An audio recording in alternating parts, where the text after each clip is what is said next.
so nice to have people that we can see. As you know, we've been trying to do this conference now for 3 years in person, and this is the first time it has worked. First time we canceled, the second time we did it virtually last year, and finally, at least a number of us are together, and we're really happy about it. And one of the good things about virtual is we're also much more international. And so we actually have one graduate student who will be presenting from Ukraine during the conference. It's my pleasure to introduce Vicki Khiterer, who has been a member of the Western Jewish Studies Association and been on our board for many, many years now. I first met her when she was in Los Angeles, and I brought her to give a talk at San Diego State, and I was just amazed by her story because she got her PhD, was born in the Ukraine, got her PhD in Russia, in the Soviet Union. Well, not in the Soviet Union. Post-Soviet Union. And she came here with her PhD, and American universities, at least some programs, were not accepting those PhDs. So she did a second PhD at Brandeis, and that always impressed me. She is probably one of the, if not the major historian of the Jews of Kyiv, and has written about the pogroms in Ukraine during the Russian Civil War, Soviet Civil War. And she is on the commission, the Babi Yar Commission, that protested a couple of weeks ago when the bombs fell near it. So it's my pleasure to introduce Victoria Khiterer. Thank you very much for introduction, and thank you very much for coming to listen about Ukraine. Ukraine is my native country. I'm Kievan in 5th generation. 5 generations of my family lived in Kyiv since the mid-19th century. And of course, for me, very painful to see what is going on. And I did not believe until the last moment that war would start, because 21st century civilized Europe, and I thought that Russia at least pretend to be a civilized European country and would not start war against the other European country. But unfortunately, dictatorship regime in Russia decide to expand their territory on account of Ukraine, and perhaps they will continue doing this on other countries if Putin would not be stopped. We'll see. And when start this war, I immediately start to call my friends who still live in Kyiv, my colleagues, my distant relatives. And of course, many people were in shock, because rumors about war went since last October, November, but it were just rumors.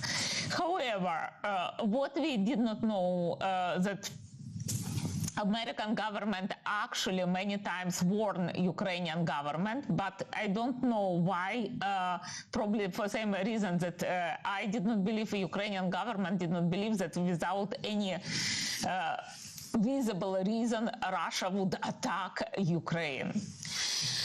Russia, of course, tried to find some justification to this war. They talking about denazification of Ukraine, while in Ukraine, of course, no Nazis. Nazis would believe now in Russia.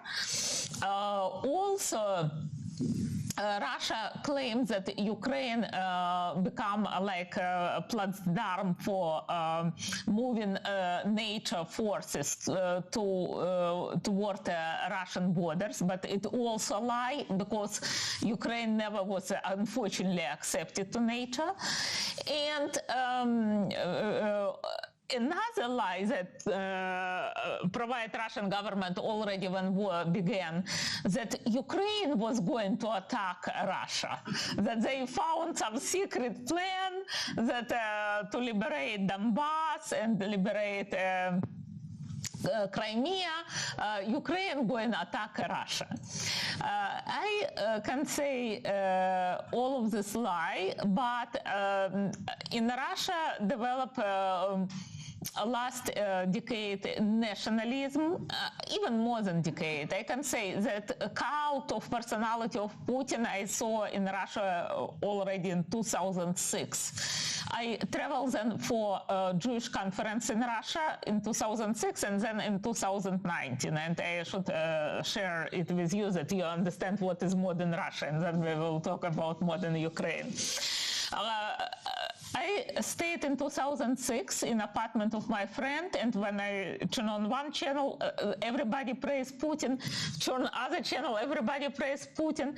And I told her, even in Soviet time, I still remember, I was quite young then, but I remember nobody praised so Brezhnev or any other Soviet leader as they praised Putin. It was 2006. And she then said, oh, each country has some own flaws. Like, okay, I did not persuade her that it's not going in a good direction. In 2019, situation was even worse. I again traveled for, I have not been in Russia for 13 years, but in 2019, I decided to go because, again, it was Jewish conference. And I saw if in 2006 it just was praise of Putin, in 2019 was restore basically cult of personality, not only Putin but Stalin. Near Putin everywhere were portrait of Stalin, and all people who talk about political repressions and crimes of Soviet regime were basically dismissed from their position, were not able to talk anymore. All opposite TV stations except one or two also were closed. And when I came there, I, of course, in a place where was conference, I had normal attitude. I met people that I did not see for 13 years, but I had not such a nice attitude when I went to the street. When people heard that I'm from America, they already start to talk me America like very suspiciously, like I'm American spy. And when I tried to leave country, I basically was detained for at least few hours on the border. And again, they asked me many questions. Why did I come to Russia? What did I do in Russia? With whom I met in Russia? And were very suspiciously, basically, attitude there. But they let me leave country. Anyway, I feel the atmosphere that restore cult personality of Stalin, that restore cult of KGB, Putin, of course, former member of KGB, secret Soviet police, and that everything going in this direction. Regarding Ukraine, it was, I would say, quite a sick laugh toward Ukraine. What is sick laugh? They were obsessed with this topic already then. I have at home Russian TV, Ukrainian TV channels, and I saw on Russian TV they continuously discuss what is going on in Ukraine, like they don't have own problems. In Moscow become quite, I would say, fashionable in 2019. Ukrainian restaurant, something else, Ukrainian this, but it was all basically under concept that provide Putin that Ukrainian and Russian are same people. In Ukraine, of course, did not appreciate this love because Ukraine always looks suspiciously at Russia, especially and eastern provinces, Donbass, Donetsk, Lugansk. So this is create still in 2014 tension between Russia and Ukraine. However, nobody thought about big war that will spread for entire Ukrainian territory. What is going on right now, and why Ukrainian army in still in difficult situation, even though that they fight very bravely. First of all, Russia is country by population 3 times larger than Ukraine. So Russian army 3 times larger than the Ukrainian army. This is first. Second, this war, in spite of all warnings, still was a surprise for Ukraine, and they probably didn't protect as much as they supposed to protect their military bases. And in first days of the war, destroyed many Ukrainian airplanes, tanks, and other military equipment. Ukraine in 1994 gave up their nuclear weapons. According to Budapest Agreement.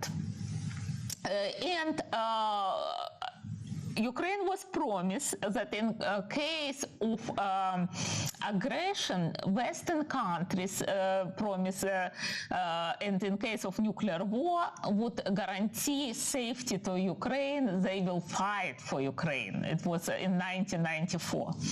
Then also gave up their nuclear weapons Belarus and Kazakhstan. So they all, and for whom they gave all these weapons? Of course, to Russia.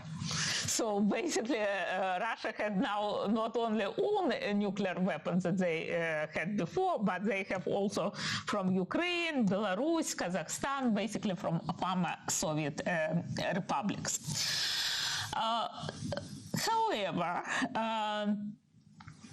as you can see, Ukraine appeared in quite a difficult situation. Ukraine, especially after a revolution of dignity in 2013, 2014, had orientation on the West. It very much wanted to be a member of European Union and member of NATO, and talk about acceptance of Ukraine to NATO and European Union went since 2008. But it's still a talk because nobody accepted Ukraine, neither to NATO, unfortunately, nor to European Union. And I believe that's a big mistake that made NATO and European Union, because if Ukraine would be a member of NATO and European Union, then probably Putin would not dare do what he's doing right now, because he would not want to go face to face with all NATO coalition. But Ukraine had a pro-Western orientation. It more and more, of course, irritated Putin, because I don't know how much he really afraid that Ukraine become a member of NATO and there will be NATO bases. But in general, that Ukraine, former Soviet country, second after Russia by size of population, Republic of Soviet Union, took pro-Western orientation and going away to the West, really irritated him. Furthermore, it really surprised me, just before start this war, Putin mentioned that he asked Bill Clinton to become, that Russia become a member of NATO. It was in 1999. And he received some very indefinite answer, like not now at all. So Putin basically since 1999 have, we can say, anger to the West, why Russia was not accepted to Western world. Before start this war, like a day or two before the war, Putin made a long speech on Russian TV that I listened quite attentively. He talked like for 50 minutes, and he tried strongly to justify this war. He then said that Russia in 1999 wanted to be member of NATO. NATO did not not accept Russia, and that NATO instead start do from Ukraine anti-Russia and so on. And I can say this anger of Putin basically main reason for this aggression, and he try not only suppress Ukraine and incorporate part or all Ukraine to territory of Russian Federation, or make it like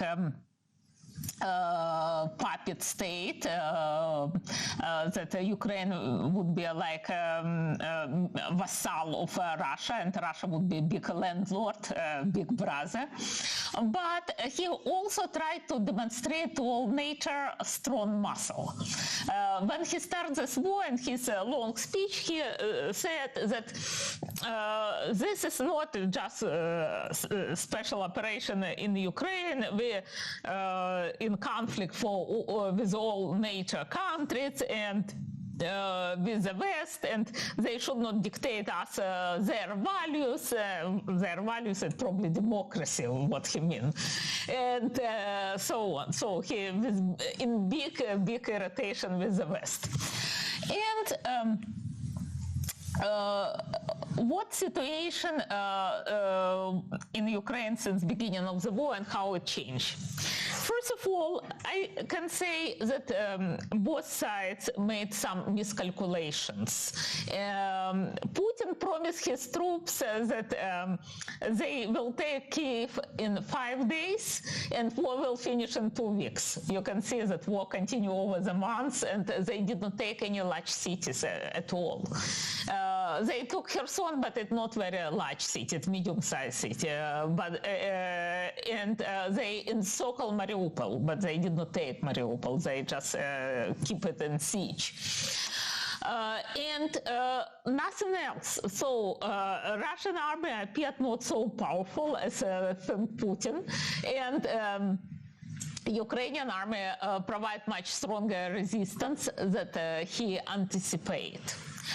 But why Ukrainians in difficult situation? Not only because size of army, also because tactic that use Russian troops. Russian troops, when start the war, I call my friends and ask, where is front line? And they explain me that they simultaneously attack Ukraine from different directions, from east, from north, and from south. From north, it's from territory of Belarus. Belarus so far did not come itself to the war, but it allowed Russian troops to attack Ukraine from its territory. From east, from territory of Russian Federation, and from south, it's from Crimea. And also from sea, Russia sent some military ship to bombard Ukrainian cities from the sea.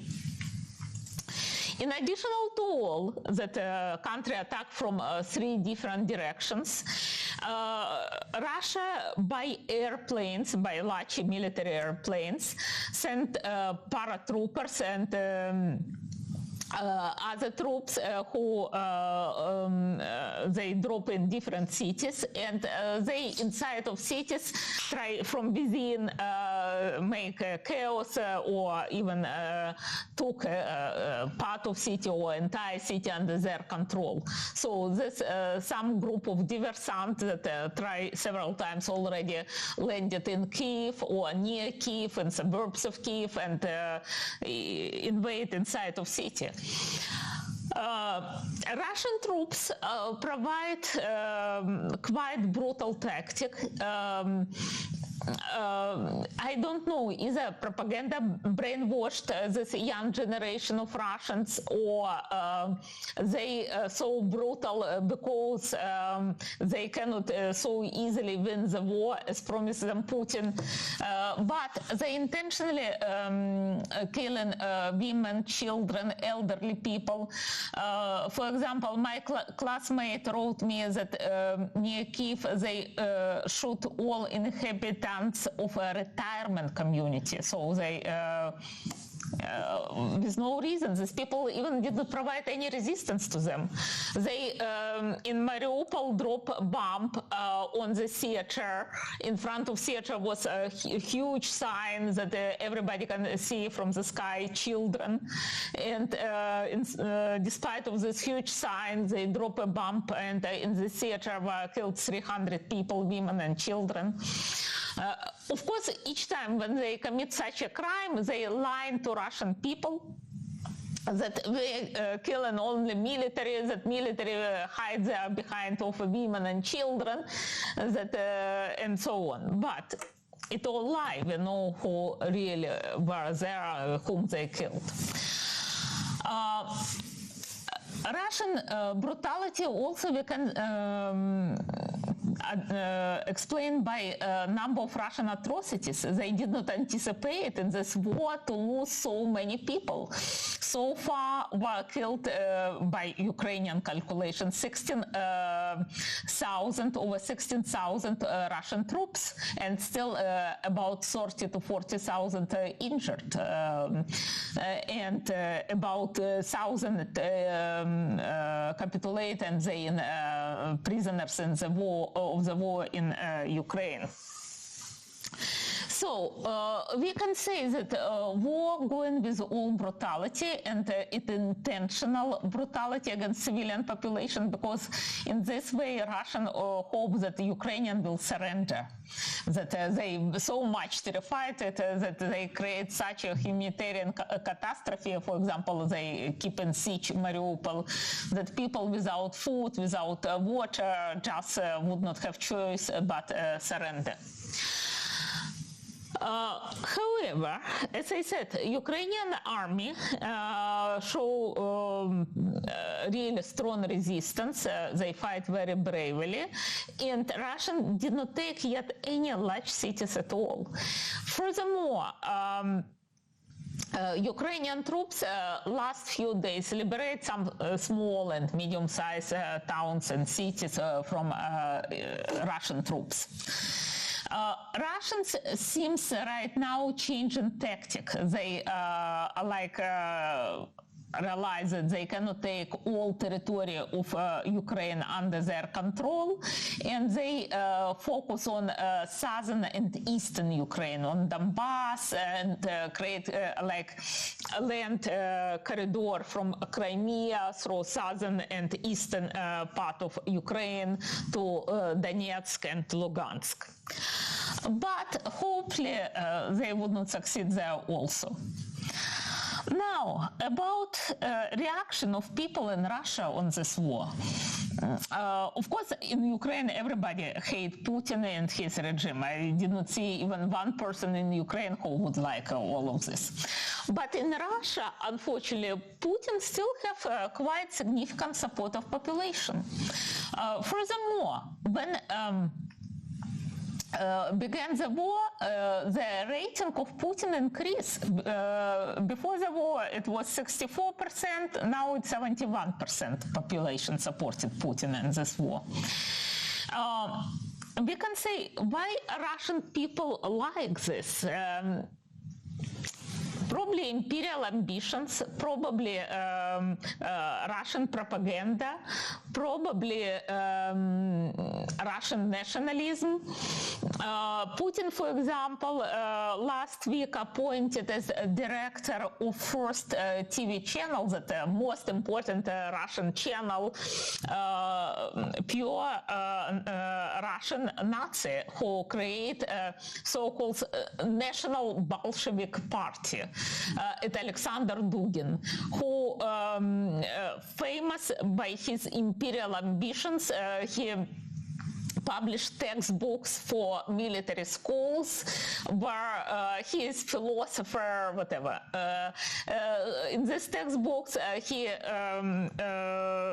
provide for students of military academies, military schools in Russia, map of Russia, as it's supposed to be, that include Baltic states, Finland, Poland, also Ukraine, and other former Soviet Republic in Central Asia, and so on. So basically all territories of Russian Empire plus probably some additional territories. So, unfortunately, in Russia, last 2 decades really grow Russian nationalism. And the ideology of Russia really mix of I would say Stalinism, totalitarianism, nationalism. So quite dangerous conglomerate of different isms that really make Russia quite aggressive and dangerous for its neighbors. And it shows this war, Putin does not have any moral obstacles, and he does not count number of killed soldiers, neither own soldiers nor soldiers of other armies. He does not feel sorry to sacrifice own people and does not feel sorry to kill many civilians and military people in other countries. Often people ask me, what is my prediction how finish this war?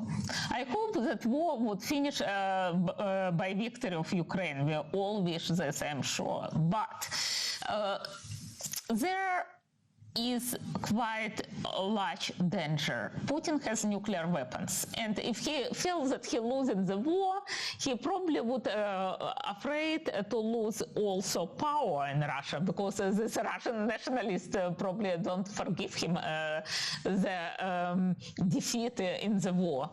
So I really afraid that he may, when he feels that he losing the war, use some nuclear weapons. And also a good question against whom he would use these nuclear weapons, because he can send it in any European country, and as well as he has intercontinental nuclear rockets with nuclear warheads. We don't know, but definitely this dictator, as long as he stays in power, made danger not only for Ukraine, and I believe it not only war between Russia and Ukraine, and basically war of Putin against all Western world. So when people ask me what should be done, of course, tell them that Putin and his government should be dismissed from power, and country should be denazified. Russia really should be denationalized, denazified, because this totalitarian regime create really quite dangerous ideology. And now even I saw people create name for this ideology. They call it Russism, like fascism, Russism from Russia. And if this government will remain in power, they will further brainwash young generation, and of course they have nuclear weapons, and who knows, they may use it anytime. I heard from a friend of mine who lives in Yekaterinburg. He's professor in university, and he of course opposed to this war, but he told me that there are really big support of young generation to this war. And he told me that he often see on the streets of Yekaterinburg, and I'm sure same thing in Moscow, cars with a sign, "Go to Berlin." Go to Berlin, yes. And we can repeat it. So you can see that it's quite aggressive ideology. Furthermore, when I told my friend in Ukraine about this, he said, Ukrainian troops shot helicopter, Russian helicopter, and the same sign, "Go to Berlin." So if don't stop this dictator while it's not too late, it can be danger for all Western world. So I believe that NATO should more actively involve in this conflict, because with all aggressiveness of Russia, Russia has only 20%, by amount of money of military budget that has United States of America. 20%. I don't believe that Russia can stand a coalition of countries like NATO countries, even with nuclear weapons. If all countries unite together, I think Russia would be stopped very fast. I pretty sure, remember probably war with Iraq when was made coalition, first war when Iraq occupied Kuwait, when was create coalition of 36 countries, if I remember right, of NATO, and how fast Saddam Hussein liberated Iraq, and how fast he withdrew his troops. Putin, like big bandit, can show all these muscles, countries that does not have nuclear weapons, countries that smaller 3 times than Russia. But if all the Western world unite against Russia and Russian army, I think Russia would be stopped within a few days. It's not only my estimation. I saw what wrote military experts. For example, a former champion, he is not military expert, but he very well educated person, champion of chess, Garry Kasparov, who lived a long time in immigration and he long time in opposition of Putin regime. He wrote that need stop it right now, because if we don't stop, Putin just would take country by country, like did Hitler during World War II. And if create a coalition of Western countries and they together go against Russia, Russia very fast surrender, because Putin very good just attack small countries or medium-sized countries that doesn't have nuclear weapons. But when he will deal with United West, he would not stay very long in power. Basically, this is everything that I can tell you. Ukraine continue fight bravely. Russia has nuclear weapons, and see what happens next. Thank you very much for your attention.